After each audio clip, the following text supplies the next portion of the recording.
aja gitu.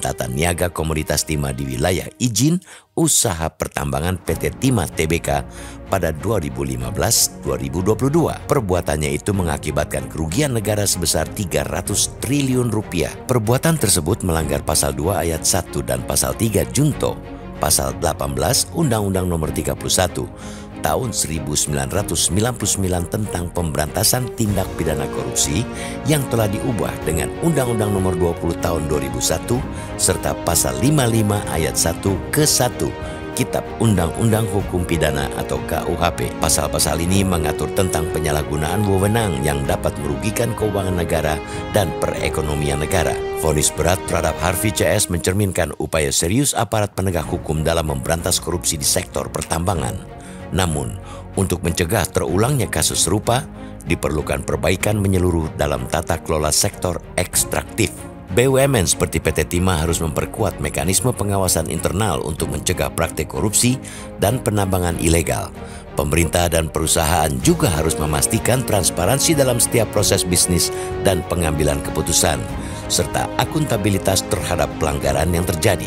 Kasus Harvey Muiz menjadi pengingat bahwa korupsi di sektor pertambangan memiliki dampak luas. Tidak hanya terhadap keuangan negara, tetapi juga terhadap kelestarian lingkungan dan kesejahteraan masyarakat. Oleh karena itu, tata kelola pertambangan yang bersih dan berkelanjutan menjadi keniscayaan. Putusan 20 tahun penjara terhadap Harvey Muiz dalam kasus mega korupsi timah mencerminkan langkah progresif dalam pemberantasan korupsi di Indonesia.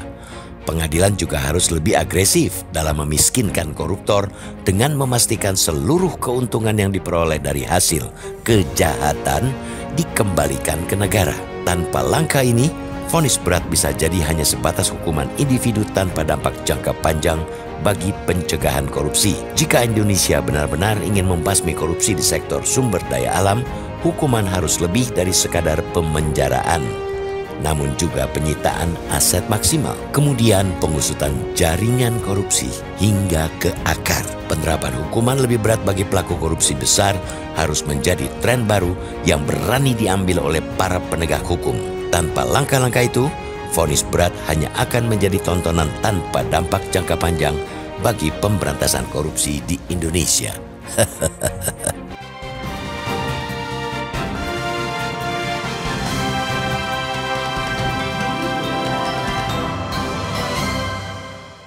Halo, selamat siang sahabat Lampung Pos. Bagaimana kabar Anda? Berjumpa lagi dengan kami dalam Bedah Tajuk Lampung Pos. Dengan saya Delima Nataliana Pitupulu dan rekan saya Wandi Barboy Silabat, Ricky Marley. Kita akan membahas mengenai tren perberat vonis koruptor. Sebelum kita berbincang lebih lanjut, silahkan berlangganan Lampung Pos ID untuk mendapatkan berita yang lebih lengkap dan mendalam. Kan loncengnya dan subscribe agar kalian tidak ketinggalan informasi-informasi terbaru dari kami. ya teman-teman juga bisa memberikan komentar pada kolom komentar di channel Lampung Pos Update. Ya, baik. Teman-teman, kita ketahui bersama bahwa kasus Harvey Muiz itu sangat menyentak. Dengan vonis yang pada Desember lalu, kalau saya tidak salah, itu vonis yang dijatuhkan oleh hakim selama 6 tahun 6 bulan penjara ya. Dan dendanya juga tidak terlalu besar, tidak sebanding dengan kerugian yang ditimbulkan, yaitu sekitar 300 triliun. Jaksa juga saat itu sudah menyatakan bahwa dalam kasus tersebut Harvey Muiz dan Helena Lim itu sudah memperkaya diri sendiri sekitar 420 miliar. Dan sayangnya dengan kerugian yang segitu besar, saat itu hakim hanya menjatuhkan vonis 6,5 tahun penjara. Nah, kemudian viral, banyak kontra, banyak protes dari masyarakat. Akhirnya Bapak Prabowo pun ikut angkat bicara dan akhirnya vonis yang dijatuhkan di tingkat banding menjadi 20 tahun penjara. Bagaimana menurut teman-teman? Apakah memang harus viral dulu di Indonesia? Atau memang sebenarnya ya itu kesalahan 1-2 orang oknum saja? Sehingga vonis ya relatif sangat ringan bagi para koruptor di Indonesia. Bagaimana menurut teman-teman? Apa memang harus viral dulu nih? Ya memang itu sesuatu yang ironis memang kalau kita berbicara tentang hukum ya untuk para koruptor di negeri ini. Kita tahu memang kondisinya hukum itu selalu dibilang tajam ke bawah, tumpul ke atas. Nah, seakan-akan ungkapan itu terus yang selalu terngiang-ngiang ya kalau kita membicarakan soal koruptor. Hukumannya tidak setimpal. Hukuman untuk koruptor selalu saja di bawah 5 tahun. Sudah ratusan triliun pun kerugian negara hanya 6 tahun. Jadi itu kan sesuatu yang benar-benar miris ya. Kondisi hukumnya gitu ya. Nah tentu saja kita tahu juga bagaimana publik bereaksi keras ya terhadap itu, bahkan Presiden Prabowo sendiri juga turut menyampaikan keluh kesahnya juga keheranannya tentang kerugian negara sekian ratusan triliun tapi hukumannya di bawah 10 tahun. Hukumannya hanya 6 tahun. Jadi dia juga tidak habis pikir kenapa penegakan hukum itu begitu ironis seperti itu ya, begitu miris melihatnya ya kondisinya. Nah ya memang sekali lagi kita mau mempercayai aparat penegak hukum tentu saja yang baik, yang berintegritas, yang tanpa pandang bulu ya. Kita percaya kepada ada saja sebagian orang yang seperti itu. Tapi memang secara umum kita harus menilai juga, apalagi kita media pers ya. Kita menilai secara umum memang masih jauh dari harapan ini soal penegakan hukum di Indonesia ini. Jadi ya memang harus kita awasi terus dan kita mengapresiasi bagaimana tekanan publik soal hukuman yang tidak setimpal ini. Hukuman Harvey Muiz yang semula 6 tahun 6 bulan ya. Kini ketika jaksa mengajukan banding menjadi 20 tahun sekarang. Tapi ada juga yang menilai itu juga belum setimpal juga karena uang penggantinya masih sedikit gitu ya. Kalau ICW menilai misalnya itu masih uang pengganti untuk Harvey Muiz itu kan hukumannya hanya 420 miliar gitu ya. Kalau dibandingkan sebelumnya lagi hukuman pertamanya di Pengadilan Negeri Jakarta Pusat bahkan lebih parah lagi, 6 tahun, dendanya 1 miliar.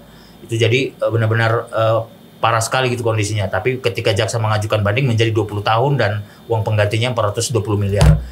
Tapi sekali lagi ICW masih menilai itu kalau hukumannya sudah mencerminkan keadilan publik ya kalau hukuman 20 tahun penjaranya gitu. Artinya ada aspirasi dari masyarakat yang ditangkap oleh hakim pengadilan tinggi ya di tingkat banding gitu ya. Hakim tingkat banding sangat memperhatikan semuanya, selain tentu saja bukan karena tekanan publik juga tapi juga bagaimana perhitungan kerugian negara, bagaimana kasus hukum yang saling berkelainan di dalamnya termasuk kejahatan lingkungan tentu saja menjadi perhitungan tersendiri dari hakim di tingkat banding, hakim pengadilan tinggi. Jadi ya kita support terus, kita awasi terus ini karena kan setelah dari ini sekali lagi bukan berhenti di sini. Ini pihak pengacara dari terdakwa Harvey Muiz mau mengajukan kasasi dia. Jadi dan juga mereka menyatakan sampai sejauh ini juga masih belum menemukan masih belum menerima secara resmi mengenai hasil banding untuk Harvey Muiz itu ya, hukuman untuk Harvey Muiz.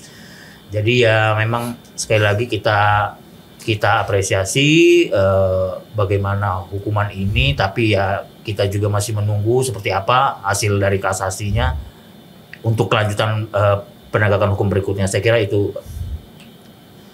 Iya, jadi nyambung ke Kak Boy ya. Jadi ada yang menyatakan bahwa hukum di Indonesia itu no viral no justice. Nah, jadi kalau misalnya emang nggak viral, jadi ya biasa saja gitu. Padahal kan untuk kasus yang Harvey Weinstein ini kan korupsi ya gitu. Ini sekarang sudah ini vonis pengadilan ya, vonis pengadilan 20 tahun. Kenapa kok kemarin dia hanya 5 tahun, 6 tahun, 6 bulan gitu? Kenapa hakim menyatakan hukumannya di vonis 6 tahun 6 bulan gitu? Kemudian ketika jaksa banding menjadi 20 tahun. Nah, ini kan jadi pertanyaan gitu. Kenapa kok kemarin 6 tahun 6 bulan katanya dia hanya sebagai perantara ya. Harvey Weinstein hanya sebagai perantara, kemudian dia berlaku sopan di pengadilan, mengakui perbuatannya dan segala macam. Nah, kenapa setelah itu viral, kemudian presiden menyatakan jaksa harus naik banding, kemudian menjadi 20 tahun. Nah, ini kan jadi pertanyaan di masyarakat, kenapa kok bisa seperti itu gitu? Padahal kan ini korupsinya triliunan, jadi duitnya sangat banyak sekali gitu. Nah, jadi ini yang harus dari kita cermati bahwa jangan hanya melihat siapa tersangkanya atau siapa terdakwanya gitu. Kebetulan si Harvey Weinstein ini adalah suami dari salah satu public figure di Indonesia gitu. Padahal ternyata bukan hanya Harvey Weinstein saja terdakwanya, banyak gitu. Nah, apakah kalau misalnya itu tidak viral, itu tidak putusan itu akan lolos saja gitu. Nah, jadi ini yang harus jadi perhatian dari aparat penegak hukum kita, bahwa kalau memang sesuai dengan apa yang dilakukan dan hukumannya memang cukup berat, ya sudah diperberat gitu. Nah, jangan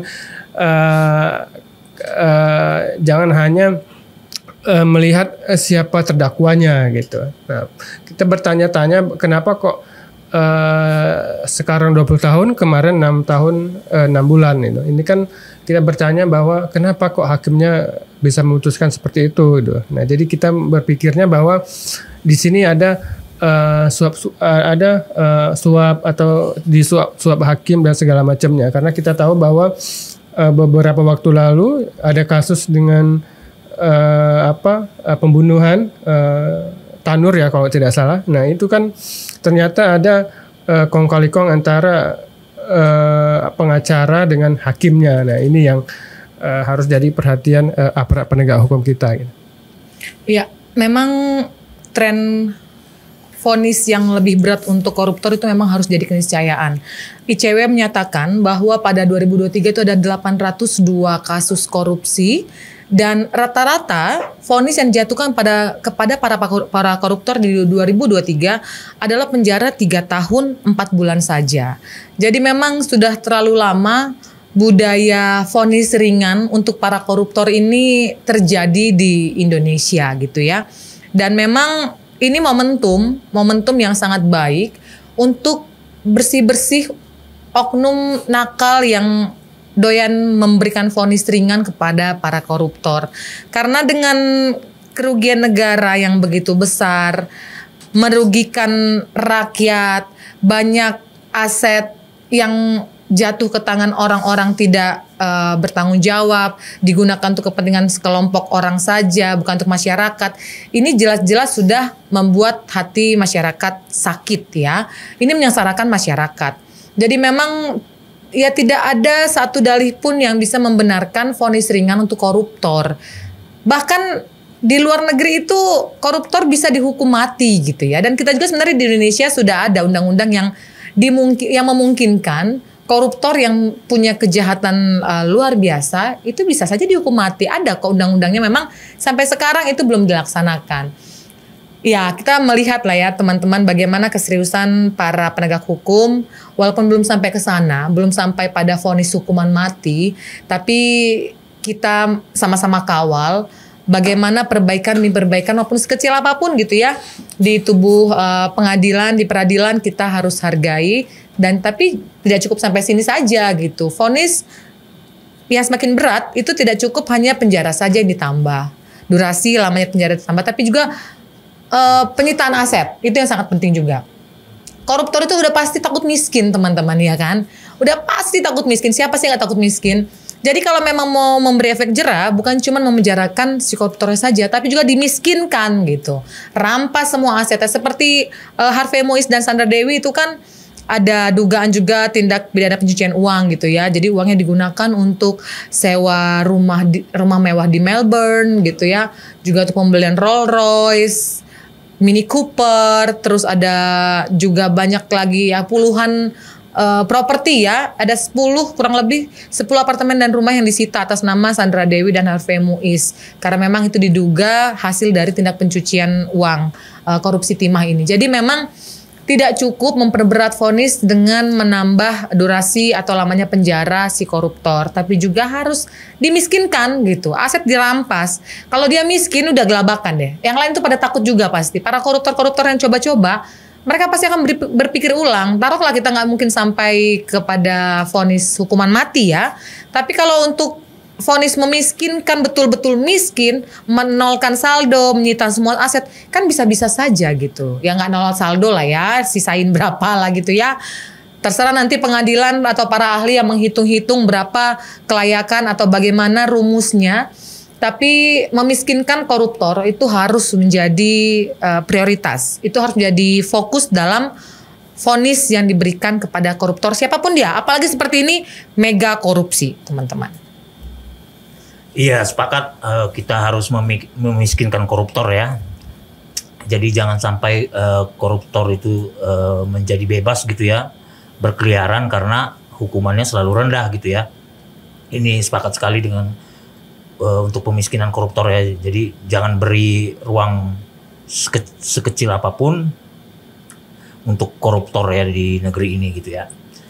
Nah, yang mau disoroti juga setelah kasus ini bergulir juga, ini kan ada kasus hakim ya yang bisa sampai berubah tadi, seperti Kak Riki selalu mempertanyakan betapa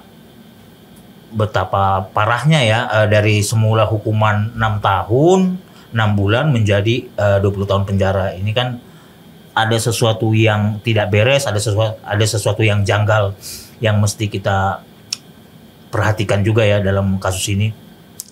Ya, jadi sampai sejauh ini Komisi Yudisial ya, KY juga sudah angkat bicara soal hakim-hakim yang mengeksekusi atau yang memberi vonis untuk terdakwa Harvey Mois itu. Sampai sejauh ini masih memeriksa gitu ya, apakah benar ada dugaan disuap atau seperti apa. Tapi sampai sejauh ini sih KY juga menyatakan, juru bicara KY ya menyatakan ya tidak serta-merta juga bahwa ketika hakim memberikan vonisnya rendah itu ada kesalahan dari si hakim gitu ya. Mungkin saja dia ada pertimbangan soal lingkungan yang tidak dia pakai, penggunaan pendekatan hukum lingkungan tidak dipakai, mungkin seperti itu ya. Itu tapi omongan juru bicara KY adalah bahwa tidak serta-merta ada hukuman kepada hakim yang memberi vonis di tingkat pertama ya, di Pengadilan Negeri Jakarta Pusat. Jadi ya saya kira kita awasi juga ini mengenai hakimnya yang bisa sampai jomplang 3 kali lipat mengenai hukuman dari 6 tahun 6 bulan menjadi 20 tahun, itu kan 3 kali lipat gitu ya hukumannya gitu ya. Jadi ada sesuatu yang tidak beres sepertinya, ataupun pendekatan hukum apa yang dipakai di hakim tingkat pertama itu kan perlu kita pertanyakan juga. Kenapa hakim sampai tidak mempedulikan hal-hal semacam itu gitu ya, sehingga di tingkat banding di pengadilan tinggi menjadi 20 tahun penjara gitu ya. Nah ini kan sekali lagi seperti ada jomplang, ketidak senjang, begitu senjang ya antara pengadilan tingkat pertama, pengadilan negeri dan pengadilan tinggi. Itu saya kira kita ikuti terus, kita awasi terus juga proses bagaimana penegakan hukum terhadap hakim ini.